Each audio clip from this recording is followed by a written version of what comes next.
fazer o teste. Mas pode fazer 21, porque hoje está fresco. Deixa só 2 ligados, que hoje está fresco.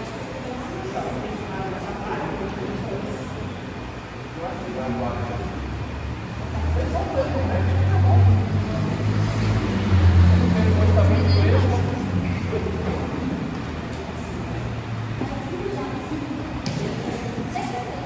Deixa sempre os dois no meio, tá bom? Dá mais centrado.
Pastor, pode iniciar? Irmãos, boa noite. Senhor a todos. Amém. Quer que a gente orar? Para quem não me conhece, meu nome é Gilmar, sou professor de vocês aqui.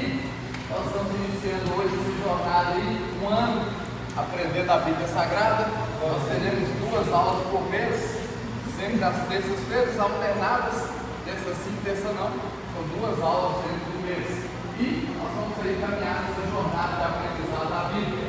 Cada mês nós vamos estudar uma matéria diferente, para a gente tentar alcançar mais matérias e chegar aí a um número maior de assuntos, de temas, para a gente poder expandir mais a nossa mente, o nosso conhecimento bíblico. Então, eu acredito que será um tempo aí de muito aprendizado, de muito entendimento da palavra. E o profeta Oséias, ele fala 2 palavras ali bem interessantes com respeito ao conhecimento. No 4:6, ele diz: o meu povo é destruído, porque ele faltou o conhecimento. Mas no 6:3, ele diz: conheçamos e prossigamos em conhecer ao Senhor. Logo, a gente entende que falta de oração não destrói a igreja. Falta de jejum também não vai fazer com que a igreja seja derrotada. A única coisa que vai fazer com que a igreja seja derrotada é a falta do conhecimento da palavra de Deus. Por quê? Porque você ora o quê? Você jejua embasado no quê? Tudo que eu faço na minha vida espiritual tem embasado na palavra. Se eu não conheço a palavra, eu estou fazendo tudo errado. Então eu preciso saber como fazer aquilo que Deus designou para cada um de nós. Então, o 4:6, Oséias fala: o meu povo é destruído porque lhe falta conhecimento. E no 6:3 ele faz para nós um incentivo a viver uma vida cristã em busca sempre desse conhecimento. Conheçamos. É o que nós estamos iniciando aqui, é o que vocês já fazem desde que iniciaram na trajetória cristã: conhecer a Deus, conhecer a palavra de Deus. Mas ele diz: não só conheça, mas prossiga em conhecer, porque em toda a sua caminhada cristã você vai precisar conhecer cada vez mais a respeito da palavra de Deus, do Deus da palavra, e é essa palavra que mudou a nossa vida e que vai continuar transformando ela a cada degrau que a gente vai subir. Então, nosso propósito aqui é justamente esse: fazer com que você venha subir mais e mais degraus no conhecimento da palavra de Deus e automaticamente também na sua comunhão, na sua intimidade, no seu relacionamento, no seu ministério no sentido de ministério pessoal que você desenvolve na obra de Deus. Eu acredito que vai ser de muita valia esse aprendizado que a gente vai ter aqui. Se alguém tiver alguma dúvida durante a aula, levanta a mão, pergunta. Se alguém quiser falar alguma coisa também dentro da aula, pode levantar a mão que a gente gente vai aos poucos encaixando todo mundo. Se você não concorda com alguma coisa que está sendo falada, você tem liberdade para emitir sua opinião, desde que você tenha argumento bíblico. Aqui, o que vai ser prioritário é aquilo que a Bíblia fala, não é o que eu aprendi, não é o que eu acho, porque a teologia não funciona. Então nós temos que estar embasado na Bíblia, e é isso que a gente vai discorrer no decorrer dessas aulas aqui. Então, alguma dúvida, quer dar uma opinião, quer contar um testemunho, quer falar, em detalhe, mas se for dar um testemunho, seja breve, irmão. Porque tem irmão que vai dar um testemunho que conta a história da vida dele toda, e aí fica 20 minutos da aula contando o testemunho. Então, seja objetivo ali, na oportunidade que você tiver no curso, você vai contar o testemunho, o pastor vai dar a oportunidade, mas dentro do cronograma da aula, é bom a gente ser bem objetivo naquilo que a gente vai falar para não tomar esse tempo aí, ok? Vamos orar? Oração é sempre boa e vamos começar debaixo de oração. Pai, nós nos colocamos na sua presença nessa noite, queremos louvar e exaltar o teu nome, porque o Senhor é bom. Tua misericórdia dura para sempre. A tua graça, meu Pai, é o motivo de nós estarmos aqui. Meu Pai, que o Senhor possa nos dar, meu Pai, sabedoria, meu Pai, e entendimento da tua palavra. Meu Pai, que nós possamos, meu Pai, ser, meu Pai, conhecedores, meu Pai, da tua Escritura. Meu Pai, que nós vamos conhecer a cada dia, meu Pai, graça, meu Pai, nem conhecimento. Meu Pai, que nós vamos, meu Pai, estar, meu Pai, diante do Senhor. Meu Pai, com o nosso coração, meu Pai, aberto. Meu Pai, com a nossa alma, meu Pai, preparada para receber. Meu Pai, ensinamento, para quem tudo o nome do Senhor. Meu Pai, nós te pedimos, meu Pai, que este ensinamento, meu Pai, seja abençoado, que tudo, meu Pai, seja para a honra e glória do teu santo. Podemos cantar? Fique à vontade. Pastor, qual é o mais fácil das apostilas, pastor? Deixa com alguém. O pessoal está chegando. É mais fácil para mim ter que tocar a cabeça. Irmãos, nós vamos começar estudando sobre bibliologia. Bibliologia é a matéria que estuda a Bíblia. E a Bíblia é um livro fascinante. A Bíblia é o livro mais lido, mais vendido, mais traduzido, mais compilado, mais amado. É o livro mais perfeito de toda a história. É um livro que não contém erros nele, mas contém erros na sua escrita por causa dos tradutores com o passar dos séculos. A Bíblia sempre foi perfeita, a palavra de Deus é perfeita, mas como passou por homens que foram traduzidos, vai encontrar algumas discordâncias nos textos por causa desses homens, não pela revelação que Deus entregou.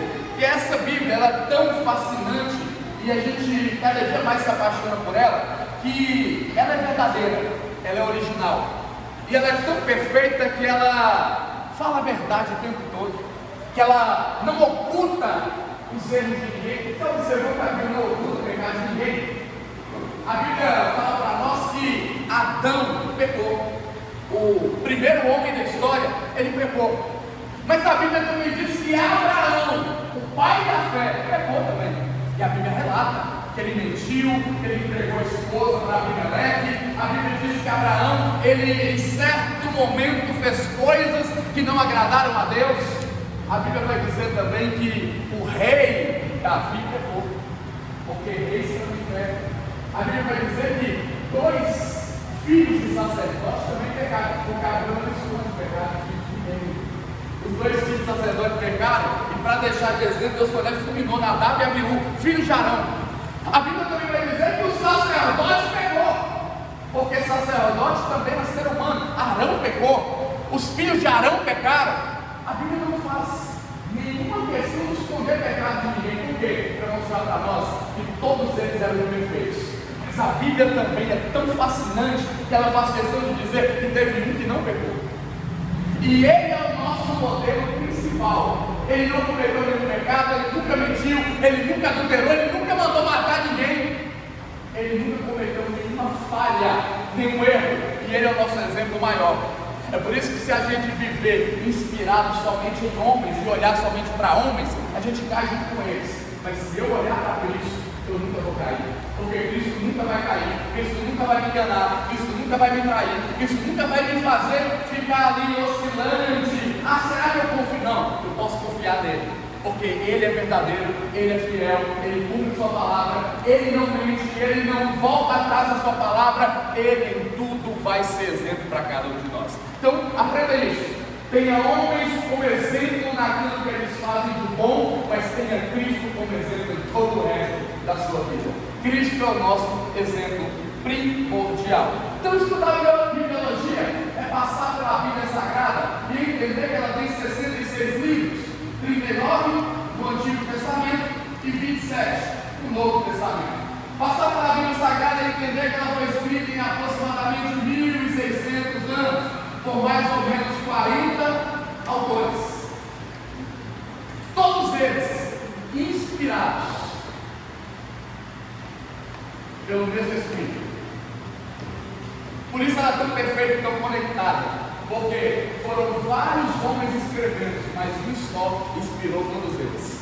Pedro vai dizer que esses homens foram inspirados pelo Espírito Santo para escrever palavras vindas diretamente de Deus. Então, mais ou menos 40 autores, inspirados pelo Espírito, vão escrever todos os relatos. Por isso que a Bíblia é toda conectada. Por isso que você lê Gênesis e conecta com Apocalipse. Por isso que você lê Gênesis e conecta com Mateus. Por isso que você lê Isaías e entende que Isaías, o que ele profetizou, vai cumprir lá em Mateus. Isaías vai dizer: porque o menino nos nasceu, um filho se nos deu, e o seu nome será, o principado está sobre o seu nome, e o seu nome será maravilhoso, conselheiro, Deus forte, Pai da eternidade, príncipe da paz. Quem é o menino? Aí vem agora, Mateus capítulo 1, ele vai dizer: o que Isaías profetizou está se cumprindo, porque o nome do menino vai ser Jesus, e ele salvará o seu povo dos seus pecados.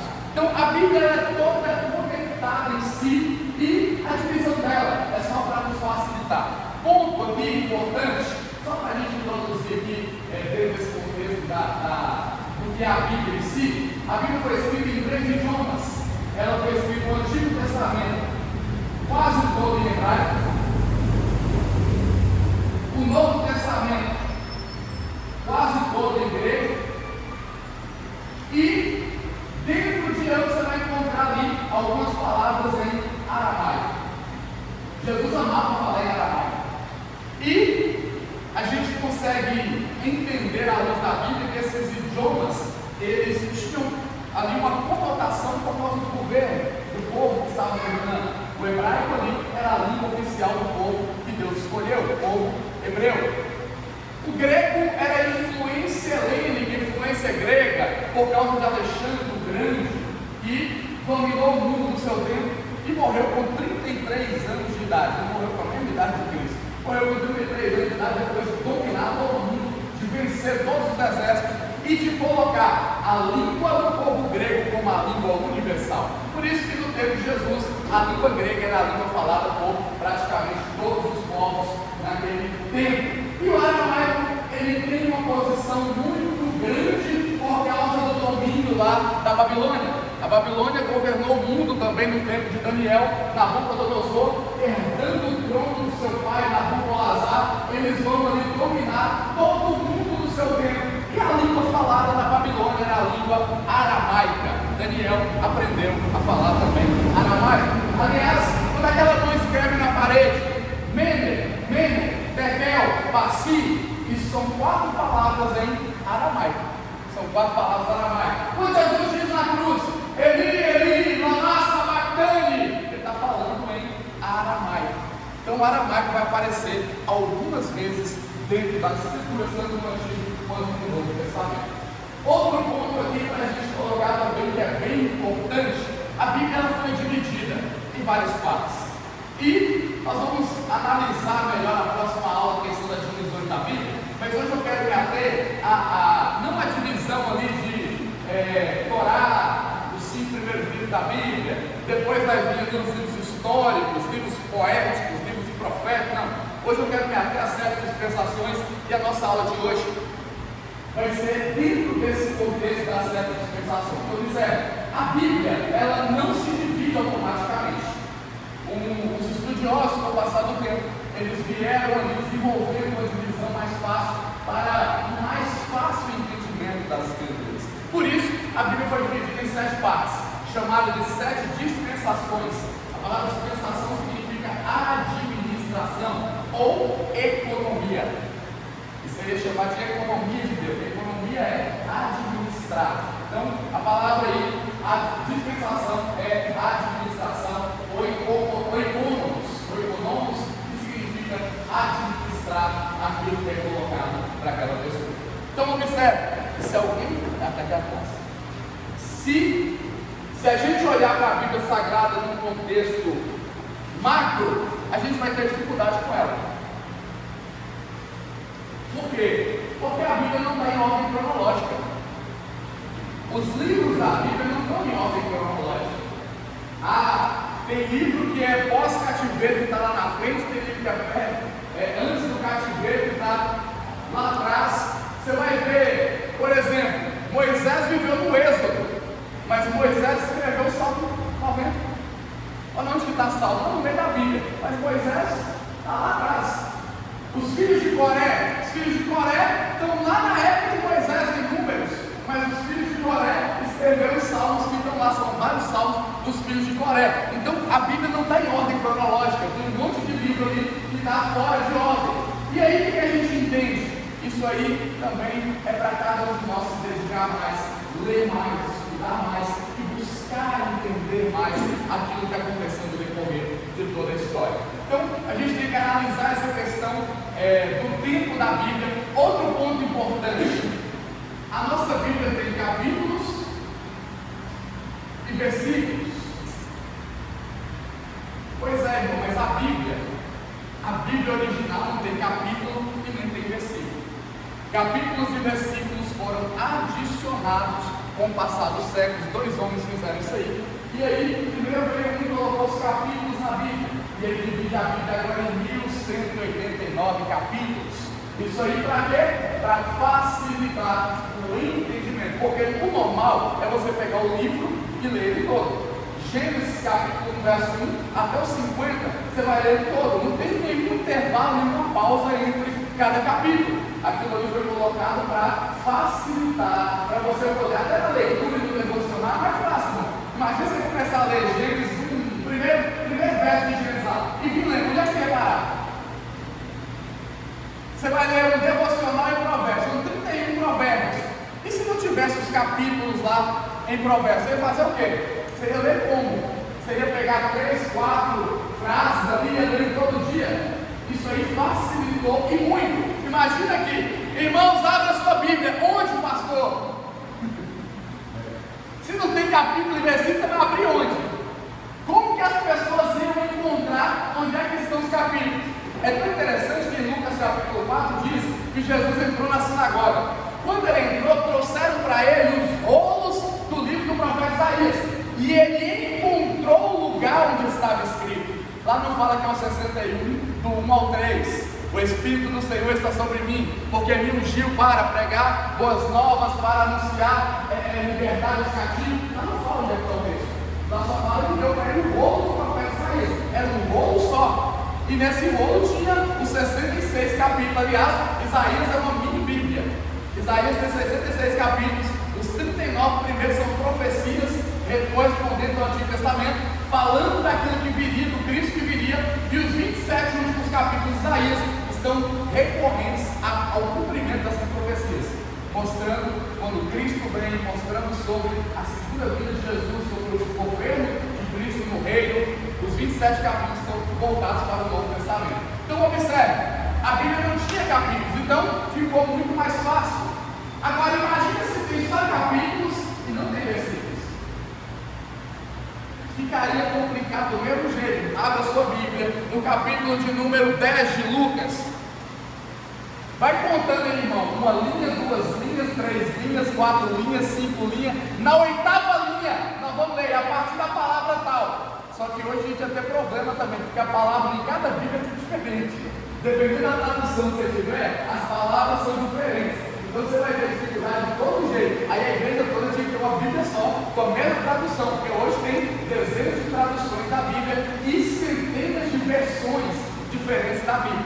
Aliás, isso é bom também a gente pontuar, porque além de capítulos e versículos aqui, hoje são 1189 capítulos, 31 aqui vai variar, vou colocar 170 aqui, mas vai variar, depende da tradução, depende da Bíblia. 31.173, 170, 169, 175, tem Bíblia que tem mais versículos, tem Bíblia que tem menos versículos. Por exemplo, tem Bíblia que lá em 1 Coríntios, abre aí, eu já vou trazer uma curiosidade para vocês. 1 Coríntios, 2 Coríntios, por favor, o último capítulo. Segunda carta aos Coríntios.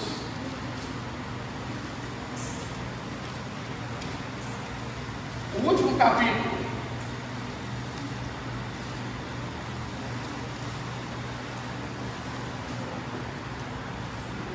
E o último versículo. O último capítulo é o 13. O último versículo na sua é qual? 13 também? Qual? Mas sua Bíblia tem um versículo a mais? 2 Coríntios 13, 14, tem uma outra aqui, 14. Mas gente, como é que você fala agora para ler na igreja? A sua Bíblia, 2 Coríntios 13, 14, tem 5, 6 que vai ler só eu. Porque a maioria das Bíblias só tem até o 13. Só que o texto é o mesmo, porque juntou 2 versículos em um. Só que, qual que é o detalhe aqui? Alguém aqui já... Os pastores já vai falar. Alguém aqui já deu a bênção apostólica no culto? Você já leu a bênção apostólica na Bíblia? Porque a bênção sacerdotal não é números, é pouco usada.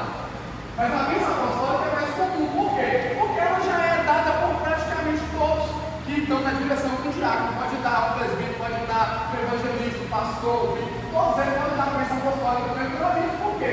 É liberar um bênção sobre a igreja. Mas qual que é o detalhe? A gente aprendeu a bênção apostólica ouvindo os outros falarem. A gente aprendeu errado. Por quê? Porque a gente fala de maneira que não está no texto. Porque normalmente, como se dá a bênção apostólica? Que o grande amor de Deus. O texto não começa com o grande amor de Deus. O texto começa com a graça. A graça do nosso Senhor Jesus Cristo. O amor de Deus. E a comunhão do Espírito Santo. Aí você está assim na Bíblia? A graça do Senhor Jesus, 13, último versículo. A graça do Senhor Jesus, o amor de Deus e a comunhão do Espírito Santo estejam com cada um de vós. Amém. Aí, arrumou também a consolação.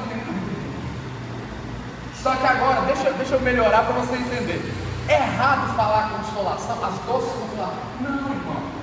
O texto está aí como base, que a graça do Senhor Jesus. Quando você for dar a bênção apostólica, não fica preso só na palavra, não. Que a graça, o amor transcendente, que a salvação que alcançou a igreja, que a bênção sobrenatural começa a liberar junto com a graça, aquilo que a graça atrai.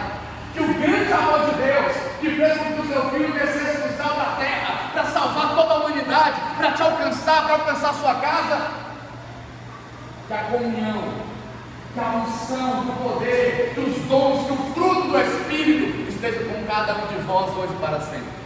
Você pode falar o que está no texto ali e agregar mais ainda. Você não está acrescentando ao texto, não, irmão. Você está agregando na bênção que você está liberando sobre a igreja do Senhor. Mas entenda isso: a bênção da maneira que está na Bíblia é a graça, o amor e a comunhão. São as 3 bases, os 3 pilares, tanto do Filho, do Pai, quanto do Espírito Santo. Então, é um texto que você vai encontrar em umas Bíblias do jeito que a outra Bíblia está lá. 13, 13, 14.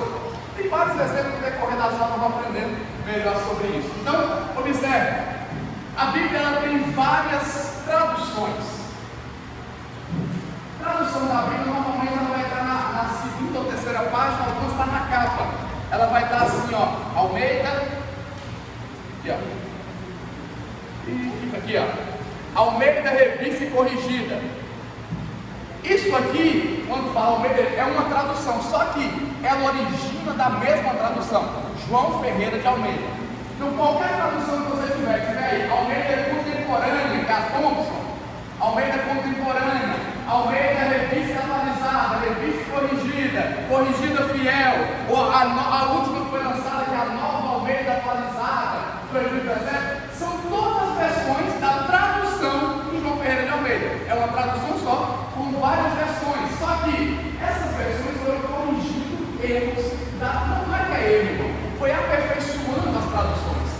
quê? Por exemplo, a Nova Almeida atualizada e as traduções mais novas tiraram aqueles negócios. Por exemplo, Mateus 7,7 diz: pedi e dá-se-vos-á, batei e abri-se-vos-á, pedi, buscai e encontrar. Aí tira essa coisa, abri-se-vos-á, pedi-se-vos-á.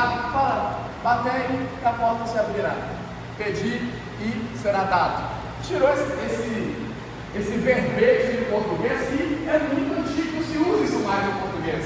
E aí, essas atualizações vão sendo colocadas para melhorar o linguajar do texto. Tem muitas palavras também que são complicadas de você entender. Quando você lê as palavras na Bíblia, não fica difícil você conseguir entender qual o sentido dessa palavra. Isso aqui está com o dicionário do lado. Lendo a Bíblia e lendo o dicionário. Tem um pregador também que é assim, né? Ele chega e começa a falar as palavras tão difíceis que você tem que ficar no Google pesquisando. Deixa eu ver o que é isso aqui, eu não entendo o que é essa palavra. É um monte de palavra complicada de se entender. E aí, a gente vai olhando na Bíblia e encontrando várias palavras que a gente não consegue entender o sentido. Por quê? Porque tem a questão cultural daquele tempo, que vai agregar muito dentro de quem gosta de estudar a Bíblia, entender a cultura. Eu tenho que entender a cultura. Se entender a cultura, eu vou ter dificuldade. Por quê? Porque a Bíblia não foi escrita para os brasileiros de Montes Claros. A Bíblia não foi escrita para os brasileiros. A Bíblia foi escrita dentro de uma cultura, que é a cultura judaica, dentro da cultura da nação de Israel, dos povos antigos. Então, se eu não entendo a cultura, eu vou ter dificuldade de entender o que o texto está dizendo. Aí, o que as pessoas fazem hoje? Elas aplicam a Bíblia como se a Bíblia fosse escrita para nós. E tem uma regra prática da pregação que é: eu leio, explico e aplico. Eu leio, explico e aplico.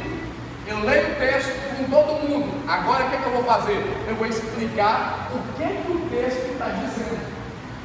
Somente depois que eu te explico o que o texto está dizendo, que eu vou aplicar o texto para os nossos dias atuais. Só que aí, quando eu estou com preguiça, o que eu faço? Eu só leio o texto e vou aplicando. Eu não explico, porque para explicar tem que estudar. E não é fácil, não. Estudar não é fácil. Estudar é uma luta, é uma dificuldade, e a gente tem que entender que essa regrinha básica de ler, explicar e aplicar, ela melhora a sua mensagem, ela melhora o seu conhecimento, ela aperfeiçoa o seu entendimento. Você lê um texto da Bíblia, por exemplo, Salmo 23. Você é meu pastor? O Senhor é meu pastor e nada me faltará. Será que o texto hebraico diz isso? Está faltando alguma coisa do Senhor? Tem alguém que não está faltando nada para você? Tem alguém, irmão? Levanta a mão, não se leva a pé para mim. O Senhor é meu pastor e nada me faltará. Quase. Porque de nada tenho falta, eu também continuo tendo. Agora, olha que interessante. Se isso fosse uma verdade, o Senhor é meu pastor e nada me faltará, abre aí, Marcos capítulo 8. Deixa eu te mostrar na Bíblia. Fica mais fácil você entender. E ele não me faltará, né? Isso. O sentido original do texto não está falando de coisas, está falando da presença dele. Então, se você já viu um pastor faltar para o rebanho?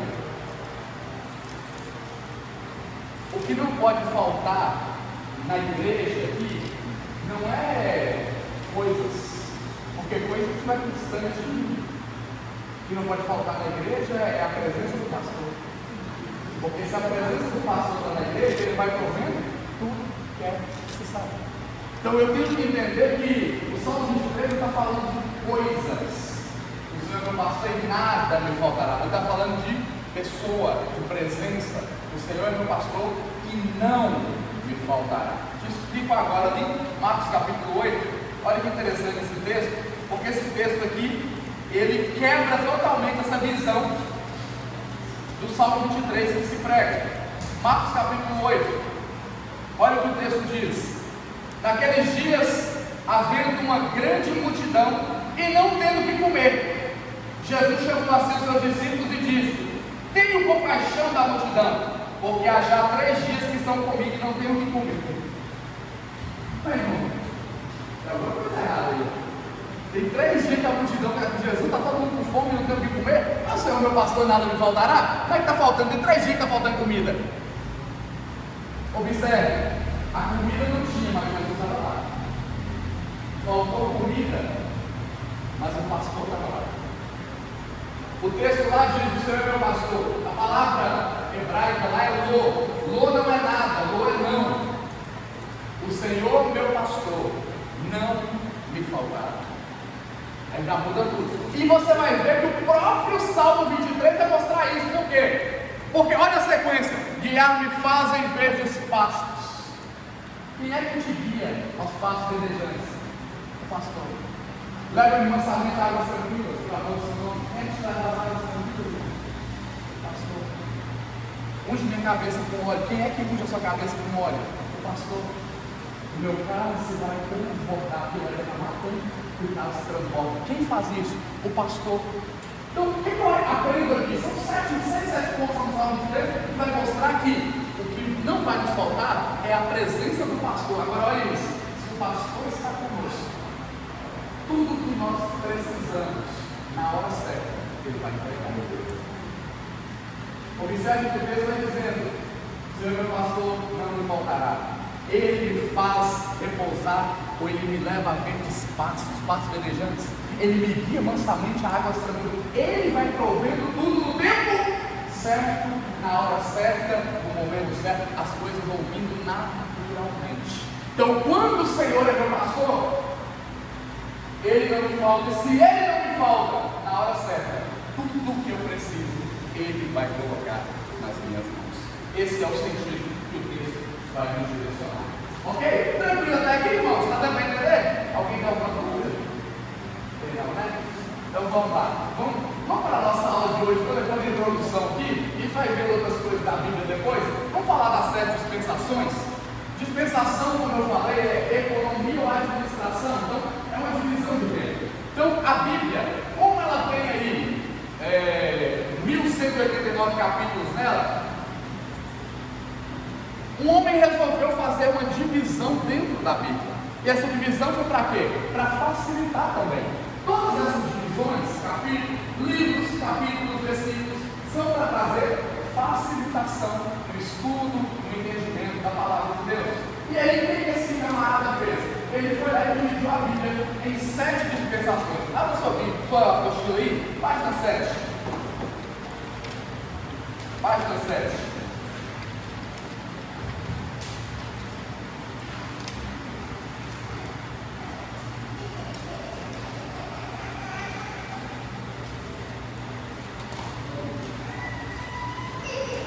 Página 7 da apostila.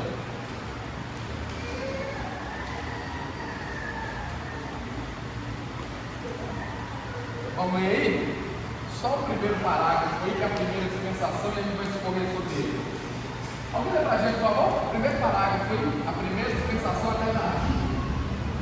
Ele bota bem alto, não pode pro vão. O irmão fazer a voz grossa? Alguém lê para a gente, por favor?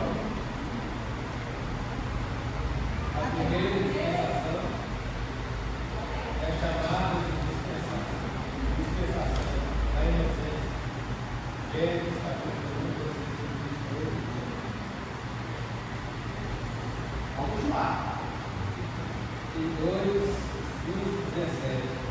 Essa dispensação aconteceu no período de Adão e Eva, de Jardim de Eva. Pode ir até o. Essa dispensação, os mandamentos de Deus eram: primeiro, povoar a terra; segundo, dominar a terra; terceiro, ter domínio sobre os animais; quarto, cuidar do jardim; e quinto, abster de comer o fruto da árvore do conhecimento do bem e do mal. Deus advertiu contra o castigo da morte física e espiritual por desobediência. Esta explicação foi curta.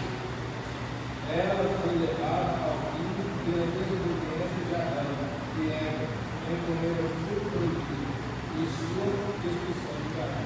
Bom, então qual foi a primeira dispensação? Dispensação da? Observe, isso não está no texto, isso aí, a a palavra inocência, que foi uma dispensação, foi colocada por homens que dividiram a Bíblia. Então, nessa divisão aí nas 7 dispensações, a primeira é a dispensação da inocência. O que é inocência?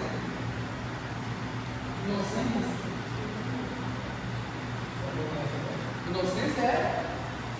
Dá para virar um pouquinho aí, é mais ou menos isso, a falta de conhecimento. A inocência está mais ligada à falta de maldade, à falta de impureza. É a pessoa que tem a mente pura, a mente do nosso guardado simples, uma mente santa. É uma mente que não conhece maldade, é a mente da criança. Por isso que a criança antigamente era até os 12, irmão. Hoje não dava nem para colocar a idade para mim. Antigamente até os 12 a criança era inocente. Hoje, antigamente a criança começava a pecar com 12 anos. Lá em Gênesis capítulo 9 fala que os pecados vêm com a mocidade, a partir dos 12. Hoje tem menino que está pecando com 4, 5 anos, já está pecando. Ele xinga a mãe, briga, quebra o pau, vai lá, rebelde, discute. E sabe o que está fazendo, irmão? Não é inconsciente não. Então a inocência hoje está sendo quebrada muito cedo por causa dessa mídia, dessa secularização que está entrando dentro dos princípios da palavra de Deus. Então inocência é o tempo onde eu não tenho conhecimento da maldade. Então o que é a dispensação da inocência? Era o tempo onde Adão e Eva ainda não conheciam o que era pecado. Eles não conheciam o que era mal. Eles não conheciam a morte. Observe que interessante isso. Quando Deus formou o homem, Ele cria o homem usando o pó da terra, forma aquele boneco e sopra nele o fôlego de vida. É uma parte da terra e uma parte do céu que está se unindo em um só corpo. Aquele homem agora tem a essência divina dentro dele. Aquele homem, ele é imagem e semelhança de Deus.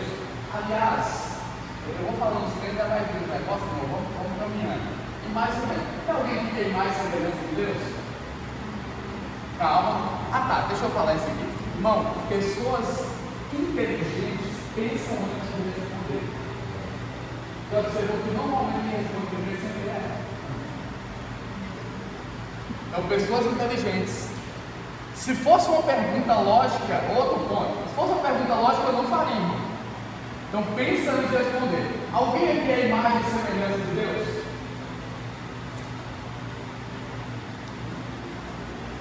Tá bom, irmão, já pensou, pode responder agora.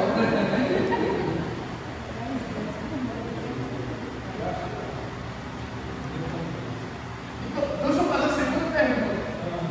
Se nós não somos imagem e semelhança, nós somos imagem e semelhança de quem? E aí? Aí dá uma cabeça própria. Mas nós somos cópia de quem? De Deus ou de Adão?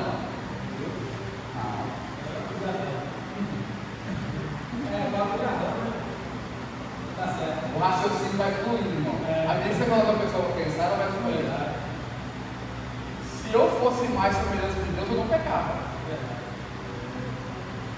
Se eu fosse mais semelhança de Deus, eu era santo como Deus é santo.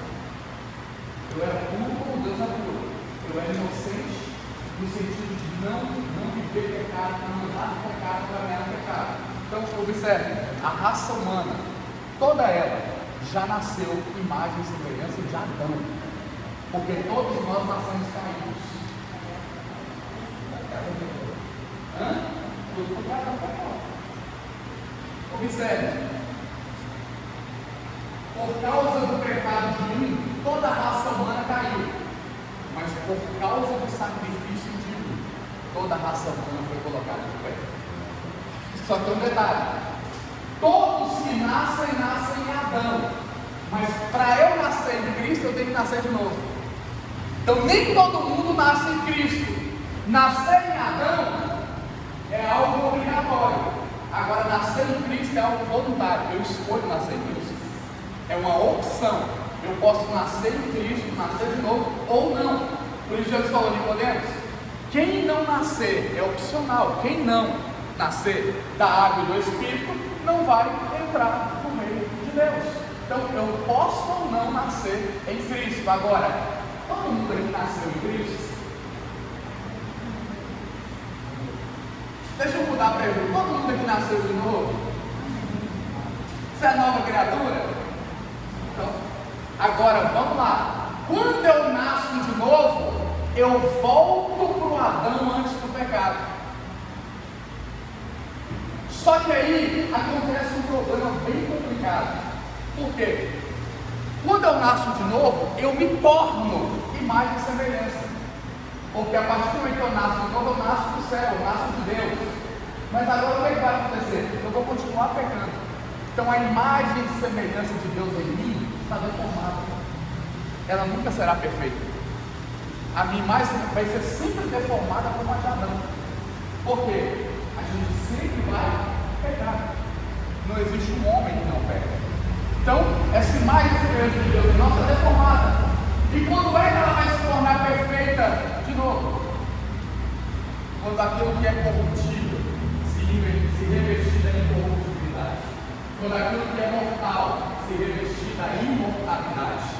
Então se dirá: tragada foi a morte pela vitória. Quando nós saímos dessa carne e recebemos um corpo glorificado, aí sim, nós voltaremos a ser, porque do jeito que ele é, nós seremos.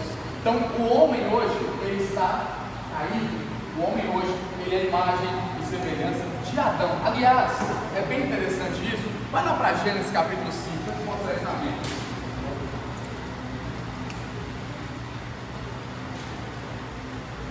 Gênesis capítulo 5.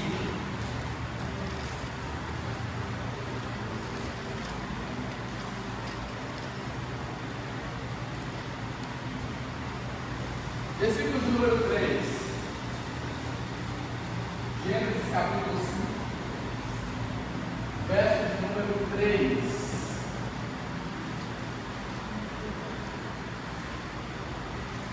Alguém lê para a gente, por favor, só o 3. Adão viveu 130 anos, e gerou um filho, a sua semelhança, conforme a sua Aqui, imagem. pastor, repete de novo. E Adão viveu 130 anos, e gerou um filho, a sua semelhança. A semelhança de quem? Não era de Deus? Adão é a imagem e semelhança de Deus. Então, quando Adão gerou filhos ali, ele já está gerando filho a sua imagem, conforme a sua semelhança, não conforme a imagem e semelhança de Deus. Porque o Adão que foi gerado a imagem e semelhança de Deus era perfeito, não tinha pecado, não estava fadado à morte, como todos os homens, porque a morte é consequência do pecado. Mas quando Adão pecou, agora ele ficou deformado, ele ficou imperfeito, e o filho que ele gera, os filhos que ele gera, vai ser como ele, não como Deus. Por isso que Cristo tem que trazer o homem de volta para Deus, porque quando Adão pecou, ele fez toda a raça humana cair. Você está lá em Romanos, não vou entrar nisso agora, mas em Romanos fala, porque um pecou, todos caíram com ele. Mas quando Cristo veio e venceu, aqueles que estiverem nele estarão de pé de novo, serão erguidos de novo e vencerão toda a queda, todo o pecado, toda a maldade vai ser vencida através de Cristo. Então o que é que eu tenho que entender? A fase da inocência é quando eu não conheço o pecado, é quando eu não conheço maldade, é quando eu não conheço a imoralidade. Essa é a fase da inocência. É o Adão que Deus foi lá, formou ele e colocou ele dentro do jardim. Deus coloca Adão dentro do jardim. Quando Adão é colocado dentro do jardim, agora o que é que vai acontecer? Observe isso aqui. O Adão que está dentro do jardim, vou colocar um jardim ali semelhante a um tabernáculo, porque o jardim era parecido. Quando Adão está lá no jardim, ele tinha agora algumas funções ali. Ele tinha que cuidar do jardim, proteger o jardim. Ele tinha que cuidar das plantas que estavam no jardim. Só que observe, isso não era trabalho, porque ele tinha só uma função de zelar pelo que era dele. Isso não era trabalho. Isso para Adão é fazer, cuidar do que é seu. Você está trabalhando, quando você está limpando, as irmãs, você está limpando suas joias lá. Amém, irmão. Isso é trabalho? Isso é trabalho de passar um paninho ali? Isso é prazer, você ali. Trabalho você trabalha em casa todo dia. Isso é trabalho. Mas observe, Adão não Adão estava cuidando do que era dele. Ele estava zelando pelo que era dele. Então o que é que Deus faz? Deus planta o jardim e dá o jardim para Adão. Adão agora é senhor do jardim. Ele governa o jardim e Deus governa sobre Adão. Só que aí Deus dá duas ordens para Adão. Primeira ordem, Gênesis capítulo 2, abre aí, volta um pouquinho. Duas ordens são dadas para Adão. Gênesis capítulo 2.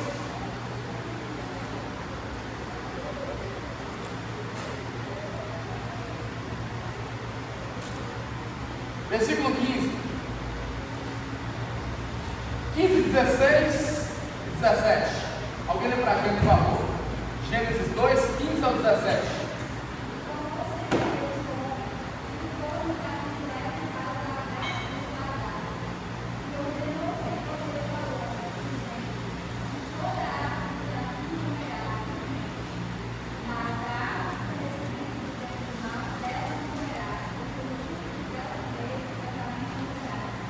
Deu para ver que tem duas ordenanças para eles. Uma permissiva e uma proibitiva. A primeira é permissiva. De todas as árvores do jardim você vai comer livremente. Deus está falando que você tem que comer. Você vai comer. Por quê? Porque é seu meio de sustento. Então, de todas as árvores do jardim você vai comer livremente. Porém, da árvore do conhecimento do bem e do Adão não conhecia o mal. Adão não conhecia o mal, ele só conhecia o bem. Adão não conhecia a morte, ele só conhecia a vida. Porém, da árvore do conhecimento do bem e do mal, dela não comerás. Observe que Deus é tão justo que ele coloca centenas ou milhares de árvores e fala: você pode comer de todas. Mas ele também vai olhar no nosso coração para que a gente possa entender que eu preciso seguir parâmetros, eu preciso seguir ordens, eu preciso ter uma organização. Então, por que Deus colocou aquela árvore do jardim? Por que Deus só não colocou a árvore que eu podia comer? Observe isso aqui. Deixa eu falar de uma coisa boa que eu gosto muito da igreja, ele diz, vamos isso agora. Você fala de dízimo, o povo volta a arrepiar, volta a falar em línguas. Tem que profetizar para você acontece. Observe. Deixa eu colocar isso aqui mais em cima, fica mais fácil. Olha que interessante isso aqui. Deus plantou no jardim 4 tipos de árvore.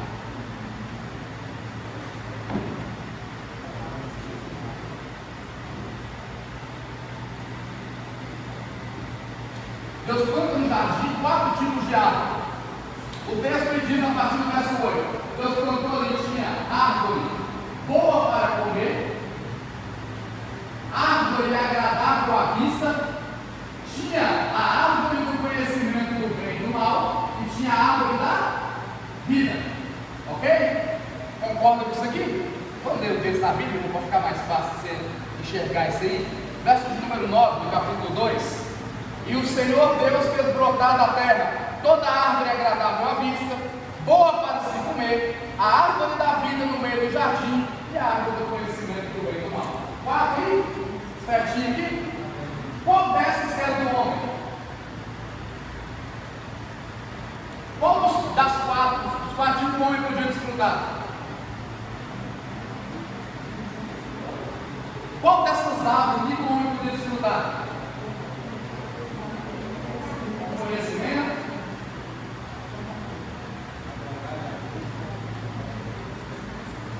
Deixa eu mudar a pergunta. Qual delas o homem não podia comer? Agora, observa comigo. Deus colocou um leque enorme de árvores que se podia comer e colocou uma só que não podia. O que o homem faz? Entenda uma coisa, irmão. O diabo não vai te tentar naquilo que você não tem fraqueza. Aquilo que já pode, não te tenta naquilo que você já pode. Ele vai tentar naquilo que você não pode. Aquilo que você não pode, não deve, a liga vai te tentar. No orgulho, no roubo, no adultério, na traição, na mentira. Ele vai te tentar naquilo que você. Ele não vai te levar a fazer alguma coisa errada. Não é que você é bom, não é que você é forte, não. Porque sabe que você é forte nessa área. Ele vai te tentar na área que você é fraco. Então o que o diabo faz? Faz você olhar para uma árvore que ela nem notava no jardim. Ela não estava nem preocupada. Aí, deixa eu falar. Está vendo essa árvore?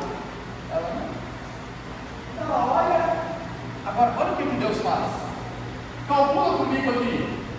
30, 30, 30, 10. Somando aí dá quanto? Somando dá quanto? Essa do homem, essa do homem, essa do homem. Qual que é de Deus? Olha o que Deus faz, pastor. Deus pega 90% e coloca 10 deles junto. Deus não tirou a árvore do meio, Deus deixou dentro. Para quê? Para testar o coração do homem, para ver se o coração do homem era fiel ao que Deus colocou ou não. Ele vai testar o nosso coração. O que Deus já na Suécia, no início do século, ele veio trazendo em grande período do alfabeto sueco e fundou a questão do Brasil, e fundou também a Assembleia de Deus do Brasil, fundou várias igrejas, a missão sueca. Na Suécia, o dízimo era descontado na folha de pagamento. A pessoa já falava, ó, eu quero que manda para tal lugar, para tal igreja, tal congregação. A empresa já descontava o dízimo na folha de pagamento. Foi a época que a Suécia mais cresceu, foi a época que eles mais enviaram missionários, foi a época que o evangelho mais expandiu naquela nação, e foi a época que se tornou uma das nações mais próximas do mundo, sendo mesmo sendo um país pequeno. Porque, observe, a maior denominação do mundo saiu da Suécia, que foi a Assembleia de Deus. A maior denominação do mundo tem, aqui no Brasil, veio da missão sueca, mas foi de onde saiu o crescimento e a expansão, foi da Suécia. E a cristã do Brasil, a cristã, na verdade, é congregação cristã, tem ela no mundo todo. Aqui a gente chama de congregação cristã no Brasil, mas tem ela congregação cristã na América, congregação cristã na Suíça, congregação cristã em Portugal. No lugar que ela está é congregação cristã no lugar. Observe, o que Deus fez? Deus veio e fala, ó, essa você pode comer, essa você pode comer, essa você pode comer. Essa não, porque essa é minha. Agora, olha a seriedade disso. Eu não posso comer dessa, por quê? Porque não é isso. Mas está no meu. Para ver se o seu coração é fiel ou não. Para ver se você vai colocar aquilo que não é seu ou não. Olha o que Deus fala. Deus fala assim, ó. Você vai desfrutar de 90 e 10, você não toca. Porque no dia que dela comer, certamente. Bom, toda pessoa que é infiel no dízimo, ela não tem um dízimo espiritual que evolui, que cresce, que desenvolve. Por quê? Porque uma pessoa para ser fiel no dízimo, ela não está morta espiritualmente. Ela vai morrer espiritualmente. A infidelidade do dízimo vai morrer. Aí que é o que você fala, não, o dízimo, quem vai dizimir vai para o inferno. Alguém concorda com isso? Quem vai dizimir vai para o inferno? Eu não vou para o céu ou para o inferno por causa de dízimo. Eu vou para o céu por causa de Cristo, eu vou para o inferno por causa da falta de Cristo. O único que pode salvar é Cristo, o único que pode me condenar é eu não ter Cristo. Então o dízimo não salva. Mas quem é salvo, ele tem prazer em ser dízimo. Quem é salvo tem prazer em ser dízimo. Agora, olha o que acontece. Deus falou assim, ó, de todas as árvores do jardim livremente comerás, mas da árvore do conhecimento do bem e do mal, dela não comerei, porque no dia que dela comer, certamente, quando você come aquilo que não é seu, que é de Deus, você vai morrer. A morte, agora observe, o texto diz assim, ó, no dia em que dela, no dia em que dela comer, certamente vai. Quando Eva e Adão comeram, eles morreram?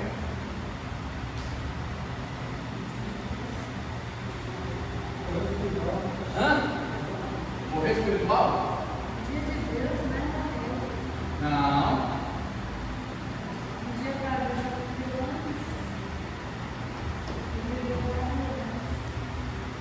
Essa resposta aí é doida, ali é alegoria. Como quem diz, o tempo na eternidade não se conta por nada. Ele está fazendo algo.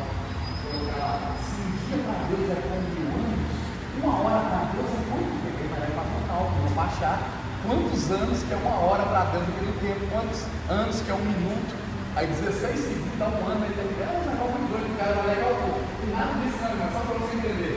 Um dia para Deus é como 1000 anos. Ele está dizendo que o tempo na eternidade não tem nada a ver com o tempo da terra. Deus não está preso no tempo, ele está fora da matéria, ele está fora do tempo, da terra, fora do tempo humano. Agora, olha que detalhe interessante.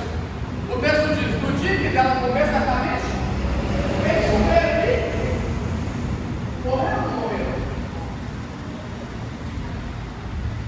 Só que aqui tem um detalhe: a morte aqui ela acontece em 2 estágios: a morte espiritual e a morte física. Eles recebem agora a condenação de morrerem fisicamente, mas aquilo que Deus falou cumpriu na mesma hora. Quando Eva come o fruto, ela morre espiritualmente. Quando Adão come o fruto, ele morre. O que é morrer espiritualmente? A palavra morte quer dizer desligar. Desligar. Ó, o ventilador está vivo. Tira da tomada. Ele morre. A lâmpada está acesa, mas se você desceu, o interruptor ela morre. Está aqui, é o simbolismo da vida. Acesa é vida, desligado é morte, escuridão, treva. Então observe, o homem conectado com Deus é vida. O homem desligado de Deus é morte. Então, assim como fisicamente falando, quando é que acontece a morte? Quando o corpo se separa da alma do espírito. Quando aquilo que é eterno sai daquilo que é físico, que é passageiro, quando há desconexão. O corpo morre quando a alma e o espírito saem. Então, há um desligamento.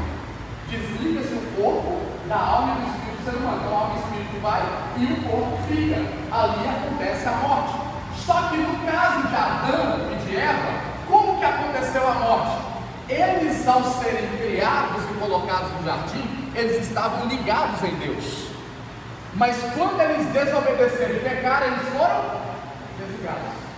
É como se fosse um telefone. Você estava ligado aqui e podia conversar na hora que você quisesse. Só que aí, quando você pegou a ligação, caiu. Aí você tem, fala comigo, ei, fala alguma coisa aí. Não dá, desligou. Adão não tem mais acesso. A conexão foi cortada. Só que observe, Adão é um ser espiritual. Deixa eu quebrar um negócio. Isso aqui a gente ouve falar a vida toda. Ele demorou para aprender esse negócio até que você vai ler a Bíblia e vai ver que não está lá. Quem já ouviu falar que Deus descia todo dia no jardim para bater palma com Adão? Todo dia Deus ia lá, 3 horas da tarde, na viração do dia. Deus descia, Adão ficava sentado lá na porta. Eu faço uma ilustração. Adão ficava lá na porta. Aí Deus vinha. Adão, cadê você? Estou aqui, Senhor.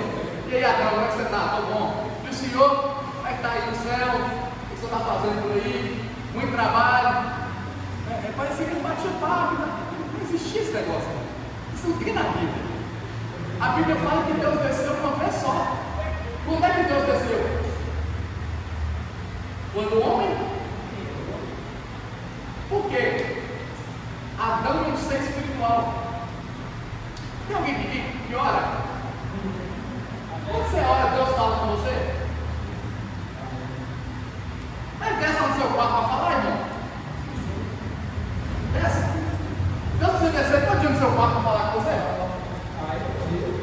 Então por que Deus tinha que descer todo dia para falar para Adão? Sendo que Adão não ser espiritual.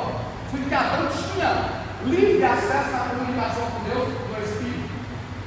Adão é espiritual. Ele está ligado em Deus o tempo todo. Então a comunicação de Adão com Deus, biblicamente falando, não está na fala humana natural, porque Deus não é ser humano. A comunicação de Adão é ligar diretamente a Deus, podia comunicar com Deus o Espírito o tempo todo, a hora que ele quisesse. Ele não precisava que Deus viesse no jardim para bater papo com ele. Só que aí, Adão pecou. Quando Adão pecou, houve um isso foi a morte espiritual. Por quê? Porque a conexão foi cortada. A conexão do homem com Deus foi cortada. O homem foi desligado. Aí é como se Deus tentasse falar com Adão e não conseguisse. Ou como se Adão tentasse falar com Deus e não conseguisse. Isso acontece muito quando a gente peca. A gente começa algum pecado, parece que Deus não ouve a gente. Parece que a comunicação foi cortada. Você tenta falar com Deus, Deus fala, parece. Por isso que Isaías fala, são os nossos pecados que fazem separação entre nós e Deus. Não é entre Deus e nós, não, irmão. Porque Deus está sempre atento à nossa oração, está sempre voltado para nós, mas a gente, quando peca, se sente indigno de ter relacionamento, de conversar com Deus. Então, quando Adão pecou, o que aconteceu? Desligou. Não tem conexão. Aí o que Deus faz? Deus desce. Deus vai agora descer no jardim. Gênesis capítulo 3, abre.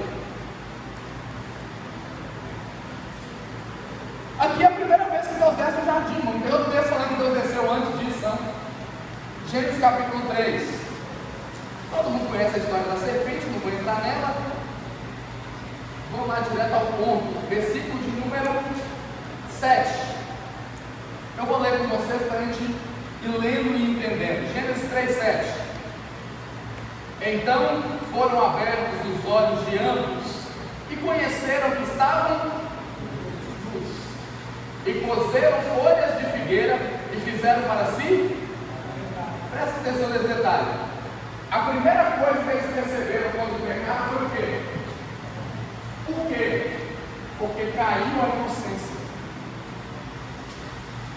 Quando eles pecaram, a inocência foi quebrada. E agora percebeu que Adão e Eva estavam no jardim, não tinha nem pureza, ninguém estava nem aí. Por quê? Porque era algo natural na inocência. Por isso a criança não vai ser roupa de um lado para o outro. É o pai e a mãe que tem que vestir, irmão, porque a criança não quer usar roupa. Porque a criança é inocente. Não tem maldade. O que o pai e a mãe estão enxergando, a criança não está. Porque a inocência está, a pureza, a inocência está nela. Só que aí, quando Adão e Eva pecaram, o que foi a primeira coisa que eles viram? Que estava nu. Eles enxergaram maldade. Porque quando a inocência cai, a maldade vem. E aí, tudo agora vai começar a se tornar impuro, contaminado. Tudo agora tem malícia. E aí, o que eles fazem? Eles vão lá, pegam a folha de figueira e costura a folha de figueira, faz avental. Coloca um avental de Eva, depois Adão coloca um avental dele mesmo. Os dois agora estão com um avental, cobrindo sua parte íntima. E o texto agora vai dizer, olha que interessante. Cozeram folhas de figueira e fizeram avental. Verso 8. E ouviram a voz do Senhor Deus, que passeava no jardim, pela viração do dia. E escondeu-se Adão e sua mulher da presença do Senhor Deus entre as árvores do jardim. Por que Adão escondeu?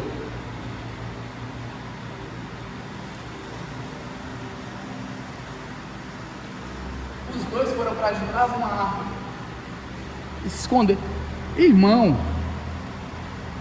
olha a mentalidade de Adão.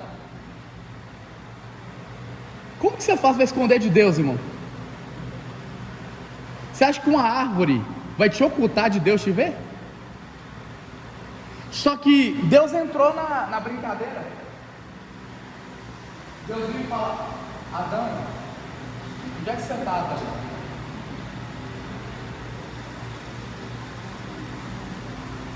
Vamos raciocinar aqui. Por que Deus está procurando Adão? Porque a conexão foi. Ele não consegue falar com ela, ele não consegue comunicar com ela. Por isso que o homem sem a presença do Espírito, ele não consegue falar com Deus, se comunicar com Deus. Porque para eu me comunicar com Deus, eu tenho que ter um elo de ligação com o Espírito. É ele que me conecta a Deus. Então observe, deixa eu pontuar algo também que é importante aqui. Quem é que Deus procurou, Adão ou Eva? Por que Deus não falou: Eva, essa é a Eva? Cadê você, Eva? Por que Deus não vai atrás de Eva? Irmão, em uma família, Deus nunca vai atrás da mulher. Ah, mas foi a mulher. Se a mulher errou, a culpa é sua. A culpa você vai ser homem. Deus não chega numa casa para tratar com a mulher, ele chega na casa para tratar com o homem. O homem é o cabeça da casa, o homem é o provedor da casa. Deus vai tratar com o homem. Isso é machismo, não, irmão, isso é Bíblia. Eu não sei se isso é bom, se isso é ruim. Vai defender muito. Deus vai tratar. Adão, quem é que comeu do fruto primeiro?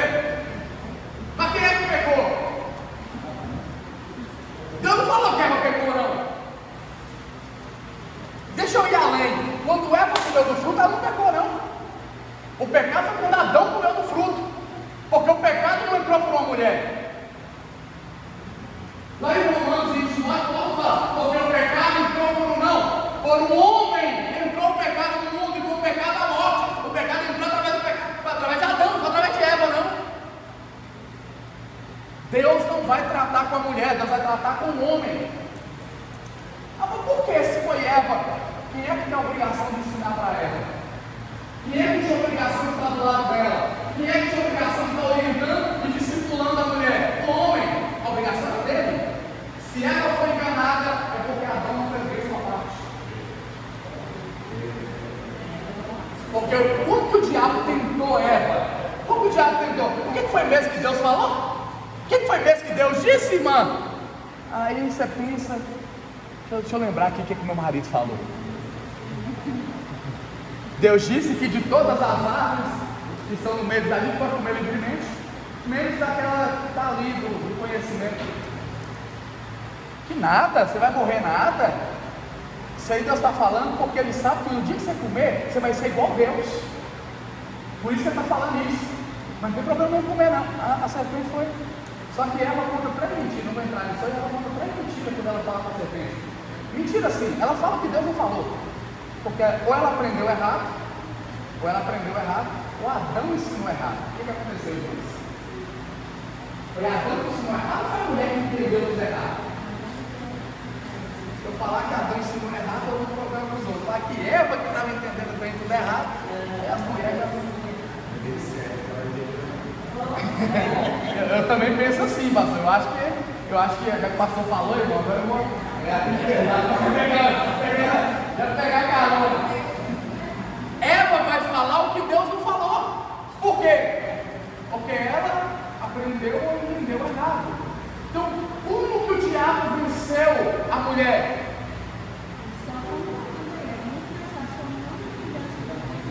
Mas o homem passou para ela, ele passou errado. Ele passou errado, ou ele entendeu errado, tudo que aconteceu. Mas, irmã, Deus passou.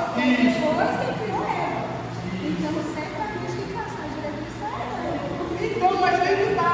Ele passou errado ou ela entendeu errado?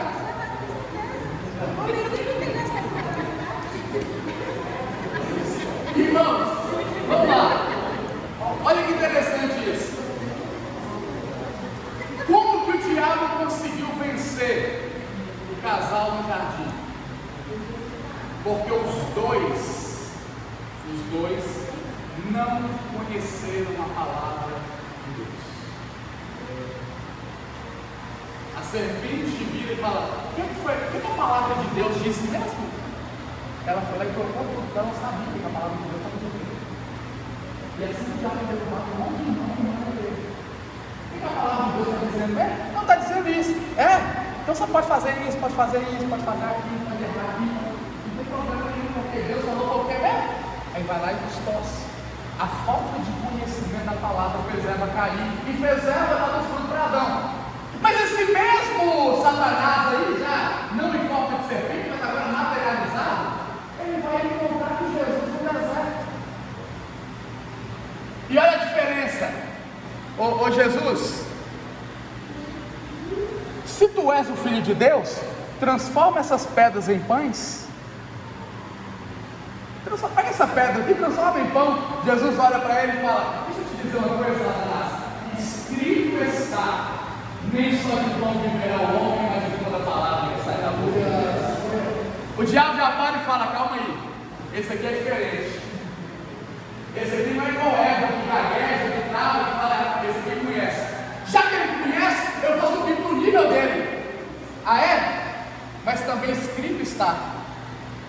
Leva Jesus para a montanha e fala: pula daqui de cima, pula daqui de cima, porque escrito está: darás ordem aos teus anjos para que te guarde caso tropeçares. Salmo 91. Jesus fala: mas também. Aí Jesus está vindo para também escrito está: não temerás o Senhor vosso Deus. Como que Jesus vence ao diabo? Na terceira tentação ele mostra todos os reinos e fala: se prostrado me adorares, eu te dou todos os reinos da terra. Jesus vai para ele e fala: Satanás, dito está. Agora ele está só no escrito, não. Agora ele vai para a profecia. Ele vai profetizar a palavra, porque ele pode, ele é o verbo. Ele vem para dito está. Eu não vou me curvar diante de você, porque eu só posso adorar meu Deus. Eu só posso me curvar diante do meu Deus. Ele vence o inimigo pela palavra. Todo cristão que não conhece a palavra, Deus é fácil na mão do inimigo. Mas todo cristão que conhece a palavra, ele vai ter forças para poder lutar e para vencer. Agora, deixa eu pontuar aqui, vamos dar um intervalo de 10 minutos. Passou uma hora, vamos pontuar isso aqui. Olha que interessante. O texto vai dizer agora que Eva vai se esconder com Adão e Deus vem atrás deles. Adão, onde é que você está, Adão? Adão está lá escondido, ele vem e fala: Senhor, estou aqui. Ué, Adão, o que foi que aconteceu? O que foi que você escondeu aí? Eu ouvi a palavra do Senhor no jardim. Eu vi a voz do Senhor que caminhava no jardim. E eu tive medo, porque eu estava nu. Observe isso aqui. Adão nunca tinha ouvido a voz de Deus audivelmente. Ele ouviu no Espírito. E por que ele teve medo da voz do Senhor? Como é que a voz do Senhor não é ele? Moisés falava e quando Deus falava, raio para lá, trovão para cá, tempestade. Quando Deus falava, irmão, a nuvem que estava em cima do monte, saía raio e trovão para tudo quanto é lado. Agora, observe, quando Deus falava ali, o povo ficou tudo com medo. Agora, Deus está falando com Adão. Como é que Adão ficou? Ouvi a sua voz e tive medo, escondi. Adão está escondido de Deus. Aí o texto diz assim, ó, Deus agora vira para Adão e fala: Adão, você comeu do fruto que eu falei para não comer? Você comeu do fruto que eu disse para não comer? O que Adão fala? Em quem Adão coloca a culpa?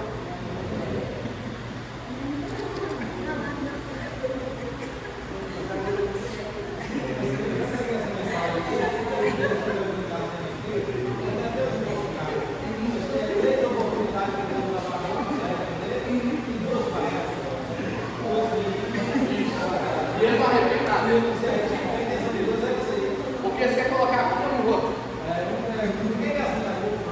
Só que, olha que detalhe interessante, irmão. Volta para o texto aí, deixa eu te mostrar um detalhe aqui. Olha o que o texto diz.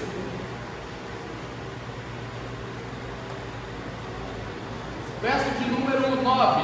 E chamou o Senhor Deus a Adão e disse: onde estás? Deus sabia onde Adão estava? E por que ele está perguntando onde é que Adão estava? Deixa eu te ensinar algo que é bem interessante. Imagina que o pastor Marco está fazendo uma reunião aqui. E aí, tem um irmão aqui que está aprontando muito. O irmão está aprontando, está fazendo coisa errada. Qual seria a atitude correta do pastor Marco? Apontar o irmão ou criar uma situação para o irmão se revelar? Vou repetir. O pastor está fazendo uma reunião com a liderança aqui. E aí tem um irmão no meio da igreja que está fazendo uma coisa muito grave, muito séria ali dentro da igreja e está envergonhando o evangelho. Qual a atitude correta do pastor? Ir lá e falar: irmão, você está de disciplina porque você pecou, porque você fez isso? Ou ele vir com sabedoria e como Natan, trazer ali uma situação para que o irmão venha se revelar? Olha o que Deus faz. Presta atenção que isso aqui pode te ajudar em algum momento da sua vida. Adão, onde é que você está, Adão? Deus não podia falar: Adão, sai de trás da árvore que eu já te vi. Para de esconder porque eu sei que você pecou. Deus podia chegar e falar: ó, deixa eu melhorar, mas Jesus está à mesa com os 12. Está sentado à mesa com os 12. Aí Jesus vem e fala assim: ó, um de vocês é o traidor. Jesus não podia falar para Judas, seu filho de Satanás, o que você veio para fazer, vai lá e faz, não. Mas Jesus está usando uma contenda na mesa. Um de vocês, esses dias o irmão estava pregando, pastor, no culto. Olha a falta de sabedoria, já era problema. O irmão estava pregando no culto, aí ele falou assim: irmãos,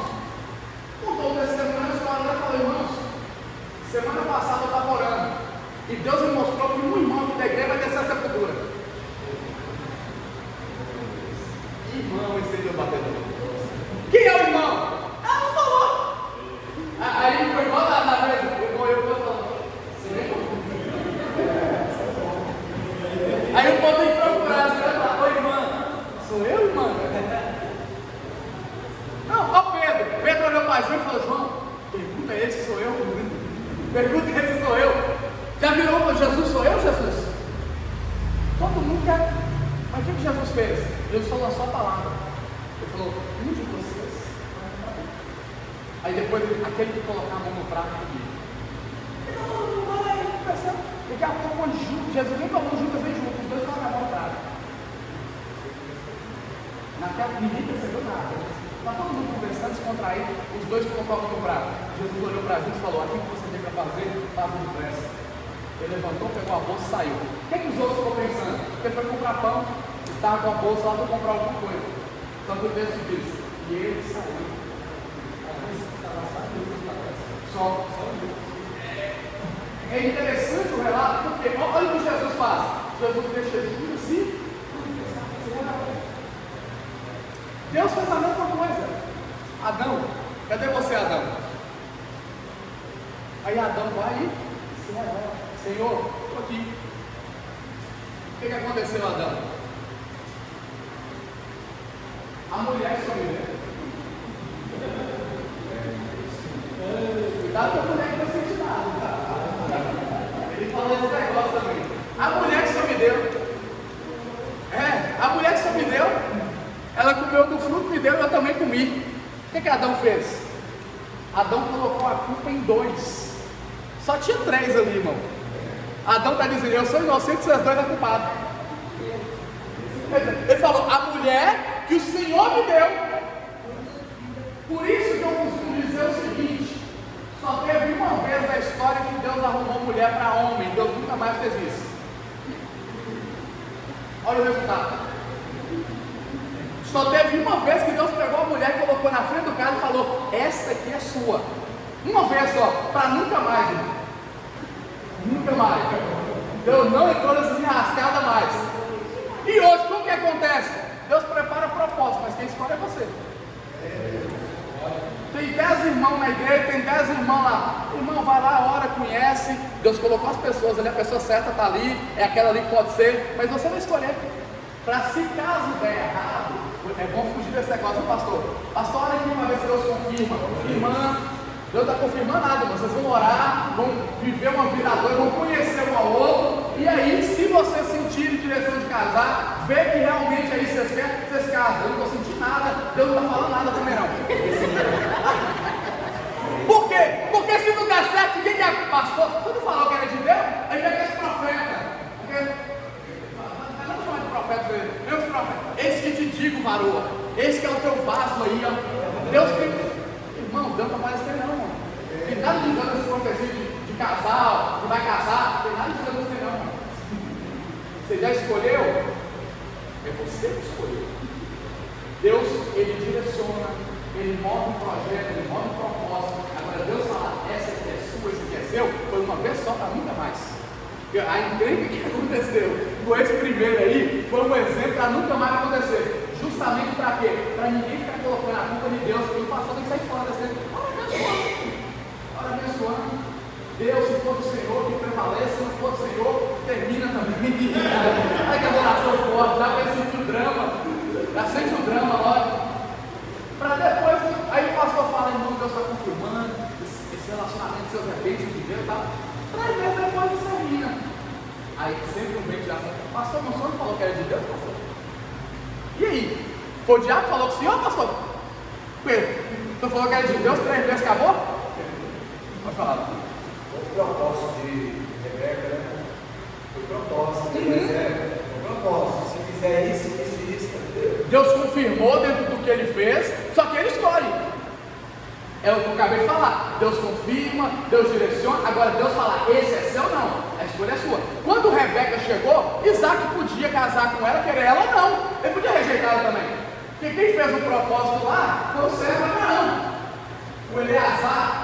Não foi, não tem nada a ver com Isaac. Isaac está por fora do negócio. Abraão chama o servo e fala: vai até a terra dos meus pais, lá procura uma moça para poder casar com meu filho. Já está com 40 anos, está na hora de casar já também. 40 anos, a idade boa de casar. Ele vai lá e faz um voto: Senhor, se a mulher que for, o Senhor escolher para o meu Senhor Isaac, que ela venha aqui com os camelos, que eu possa dar, beber água dos meus camelos aqui, em vez de tirar água da cisterna, em vez de dar água dos camelos, tudo. E Deus também confirma tudo que ele fala. Deus confirmou. Agora, se ele vai levar ou não, é escolha dele. Se Isaac vai querer ou não, é escolha dele.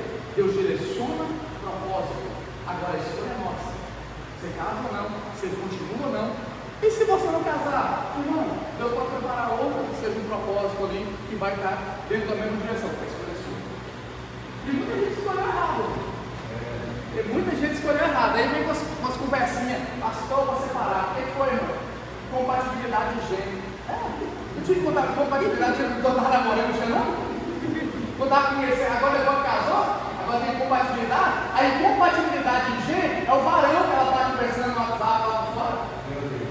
O nome dele é incompatibilidade de gênero, está salvo o telefone lá. Já tá, ou ele está conversando com o outro, ou ela está com o outro, aí fica essas conversinhas. Já de, não, vou separar, não deu certo, não está dando certo, tá? É sempre cheio de desculpa, mas observe, tudo começa quando eles caíram.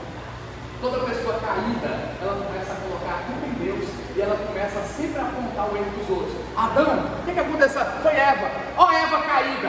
Eva, e aí, o que aconteceu? A culpa foi da serpente? Deixa eu melhorar, a culpa foi do diabo?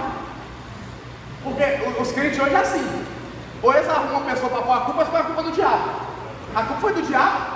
O diabo que fez a gente comer, o diabo fez a gente cair. Aí ele quer apontar e quer acusar alguém. Adão acusa Eva e acusa Deus. Eva vai lá e acusa a serpente. A serpente olha e vai acusar quem?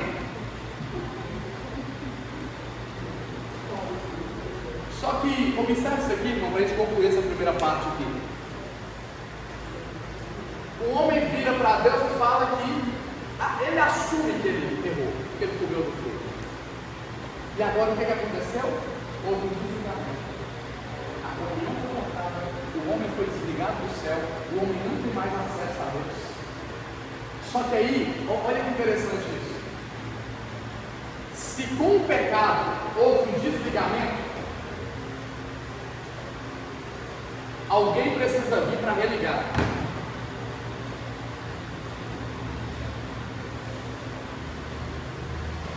Alguém precisa vir para religar. E olha que interessante. Alguém sabe o que significa a palavra religião? Religião vem do latim religaire, ou religar. Quem é a verdadeira religião? Porque ele é o único capaz de religar o homem. Ele é o único capaz de religar. E é tão perfeito isso aqui, porque Jesus, ele não está com o pé na terra, mas ele também não está com a cabeça no céu. Ele está suspenso entre a terra e o céu. Por quê? Porque ele tem uma missão lá. Qual a missão? Religar, restaurar a comunhão do homem com Deus. Olha o que ele faz. Na estípice central, ele liga o homem com Deus, ou a terra com o céu. No patíbulo vertical, ele liga o homem com o homem. Na cruz, Jesus está mostrando como se cumprem os dois maiores mandamentos: amarás ao Senhor teu Deus de todo o teu coração, com toda a tua alma, de todo o teu entendimento, e ao teu coração. Ele está suspenso naquelas luzes para dizer para a humanidade: eu estou religando aquilo que está fazendo. Eu estou reconectando de novo. Porque, agora, olha o que é fantástico aqui, pastor. É tão nítido e claro que ele está religando, que havia algo que separava o homem de Deus, a comunhão do homem com Deus.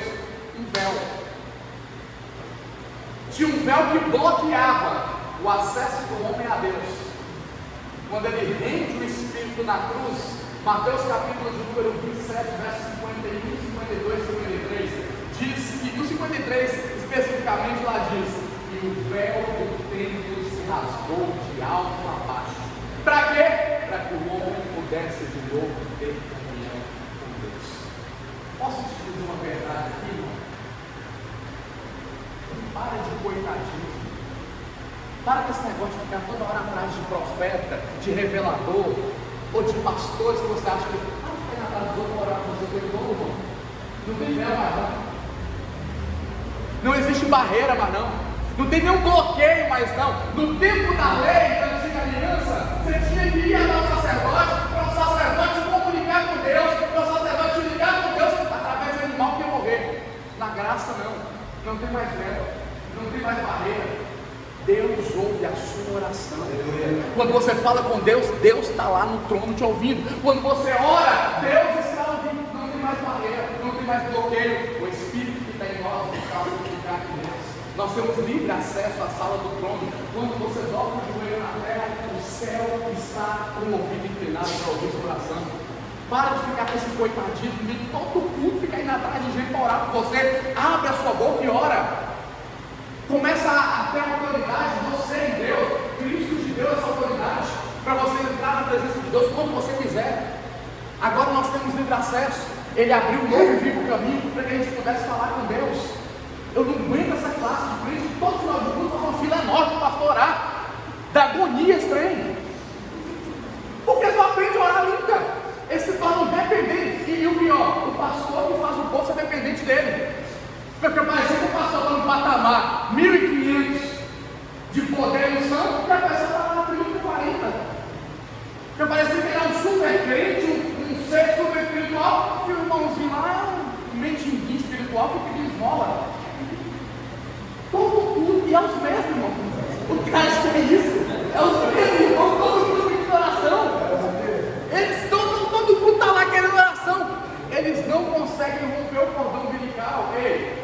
Jesus foi lá e rasgou, Ele tirou toda a barreira, todo o bloqueio, todo o impedimento. Você tem livre acesso, é só você orar, é só você falar com Deus. Você não precisa de anjo para intermediar, você não precisa de santo para intermediar, você não precisa de Maria para intermediar. Nós temos acesso à sala do trono de Deus. É quando você dobra o joelho, ou em pé também, ou sentado, deitado, como você quiser, Deus ouve a nossa oração. Então aprenda a falar com Deus. A dispensação da inocência é o homem que era puro diante de Deus que caiu. Quando ele cai agora, começa a segunda dispensação, a dispensação da consciência. Vamos para o intervalo, 15 minutos, aí a gente volta. Nós estamos na primeira ainda, irmão, calma aí, nós vamos para a segunda.